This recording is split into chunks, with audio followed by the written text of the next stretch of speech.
Justice Saqib Nisar 2 बरस supreme court of Pakistan के chief justice रहे और ये 17 जनवरी 2019 को रिटायर हो गए, लेकिन ये आज भी खबरों में हाजिर सर्विस हैं। जस्टिस साहब का दौर तलातम खेज भी था और खबरनाक भी। पूरे मीडिया के कैमरे दिन भर सुप्रीम कोर्ट पर फोकस रहते थे। जस्टिस साकिब निसार ने रिकॉर्ड सुमोटो नोटिस भी लिए, दौरे भी किए और ये जस्टिस इफ्तिखार मोहम्मद चौधरी के बाद मीडिया का सबसे मरऊब मौजू भी रहे। उनके दौर में एक भी दिन ऐसा नहीं गुजरा जब टेलीविजन स्क्रीन पर उनके टिकट्स न चले हो या जस्टिस साकिब निसार से मुतालिक कोई ब्रेकिंग न्यूज न आई हो। चीफ जस्टिस ने दियामीर भाषा और मेमन डैम के लिए फंड इकट्ठा करने का ऐलान भी किया था और उसके लिए बकायदा फंड रेजिंग भी शुरू हुई। उनके दौर में मियां नवाज शरीफ के खिलाफ फैसले भी हुए, ये डिस्क्वालीफाई भी हुए और गिरफ्तार भी हुए और इमरान खान को सादिक और अमीन का टाइटल भी मिला और 2018 के मुतनाज़े इलेक्शन भी हुए। गोया उनका दौर ठीक ठाक हंगामा खेज था और उसकी हंगामा खेजी आज भी कायम है। अल्लाह ताला ने जस्टिस साकिब निसार को यादाश्त भी अच्छी दे रखी है, ये बात और उसका सियाको सबाक नहीं भूलते।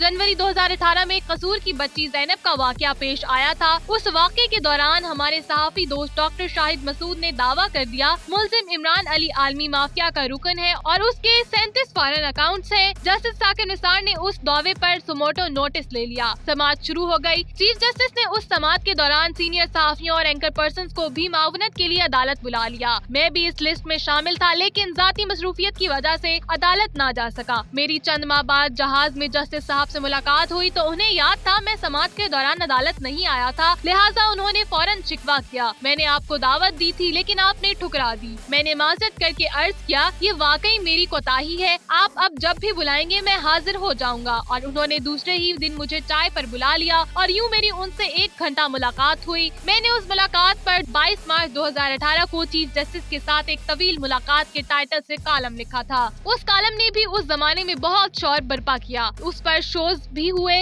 और शदीद तनकीद भी, लेकिन जस्टिस साकिब निसार ने वाकई हौसले के साथ तनकीद बर्दाश्त की और मैं आज भी उस पर उनकी तारीफ करता हूँ। उनकी रिटायरमेंट के बाद भी मेरी उनसे चंद मर्तबा फोन पर गुफ्तगू हुई, तहाँ मुलाकात नहीं हो सकी। जस्टिस साकिब निसार का व्हाट्सएप 4 दिन पहले हैक हो गया था, ये उस पर बहुत डिस्टर्ब थे, लिहाजा सोमवार और मंगल मेरा उनसे 2 बार टेलीफोन पर राब्ता हुआ। ये मीडिया और मेरे साथ नाराज है, लेकिन ये उस नाराजगी के बावजूद सबसे बात कर लेते हैं और जिस सवाल का जवाब ये देना चाहते हैं ये दे देते हैं और जो बात उन्हें पसंद नहीं आती ये उसे गोल कर देते हैं। ये उनकी पुरानी आदत है, जिस इशू पर बात नहीं करना चाहिए उसे डाइवर्ट करने के लिए कोई दूसरा मौजू छेड़ देते हैं। मेरे साथ गुफ्तगू में भी ये बार बार टेक्निक इस्तेमाल करते हैं और उनका कहना था आप लोगों ने पूरा मुल्क तबाह कर दिया, आपकी जिम्मेदारी है आप सच बोलें, लेकिन आप झूठ को झूठ और सच को सच नहीं कह रहे, उनका दावा था। उनके ऊपर बेहुदा इल्जामात लगाए जा रहे हैं, जबकि उन्होंने नेक नियति और इंसानी हकूक को सामने रखकर तमाम फैसले किए। उनके बकौल मैंने 1,30,000 दरख्वास्तें निपटाई, लेकिन उन पर कोई बात नहीं कर रहा। मुझे जानबूझकर गंदा करने की कोशिश की जा रही है, ये मुझे अंदर प्रेशर लाना चाहते हैं, अपसेट करना चाहते हैं, लेकिन मैं अपसेट हूँ और ना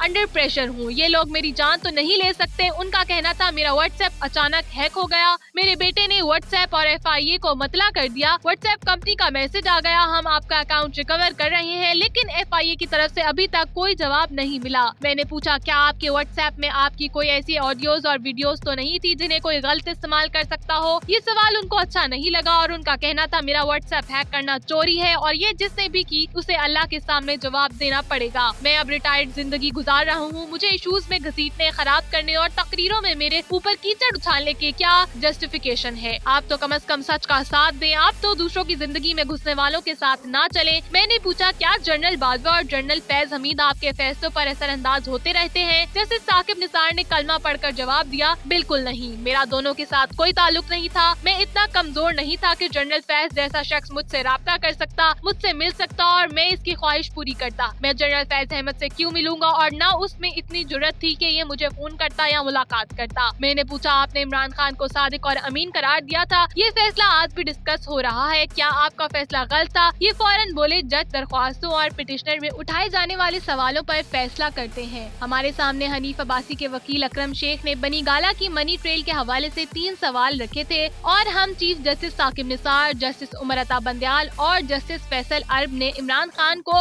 उन 3 इशूज पर सच्चा पाया और हमने उन्हें सादिक और अमीन डिक्लेयर कर दिया। इमरान खान उसके अलावा क्या करते हैं, उनकी बाकी जिंदगी कैसी गुजरी और उनकी बाकी मामला क्या है और क्या ये उनमें भी सादिक और अमीन है हैं या नहीं, मेरी भला जाने, मुझे क्या पता उनका कहना था। जजेस फैसला क्या करते हैं, फैसले गलत भी होते हैं और सही भी, उन पर तनकीद भी होती है और तारीफ भी, और ये फैसले जजेस के बाद भी डिस्कस होते रहते हैं। मेरे फैसले भी रिकॉर्ड का हिस्सा हैं, आप पढ़ लें, आप उन पर बात भी कर लें। ताहम ये याद रखें, जज भी इंसान होते हैं, ये भी गलत हो सकते हैं और उनके फैसलों का फैसला बहरहाल तारीख करती है। मैंने पूछा ये तासुर है जहांगीर तरीन ब्लेसिंग एक्ट का शिकार हो गए थे। ये बोले आप जजमेंट पढ़ लें। उसका जवाब मैं नहीं जजमेंट देगी। मैंने पूछा इमरान खान ने चंद दिन कबल आपसे क्यों राब्ता किया था। ये बोले ये किसी मामले में मेरी मदद चाह रहे थे, लेकिन मैंने उनसे फौरन कह दिया मैं उस मामले का जिक्र भी नहीं करना चाहता, मैं उसमें आपकी कोई मदद नहीं कर सकता। मैंने पूछा क्या आपका व्हाट्सएप इस गुफ्तगू के बाद हैक हुआ। जस्टिस साहब का जवाब था मैं आपसे भी उस मामले में कोई बात नहीं करना चाहता। मैंने पूछा क्या इमरान खान आपके जरिए मौजूदा जजेस से कोई सपोर्ट चाह रहे थे। ये सुनकर जस्टिस साकिब नाराज हो गए और उन्होंने सख्त लहजे में जवाब दिया मैं उस मामले में कतई कोई बात नहीं करना चाहता। दूसरा जजेस आजाद है, ये मेरी बात क्यों मानेंगे। मैंने पूछा अगर आपकी इमरान खान से गुफ्तगू लीक हो गई तो क्या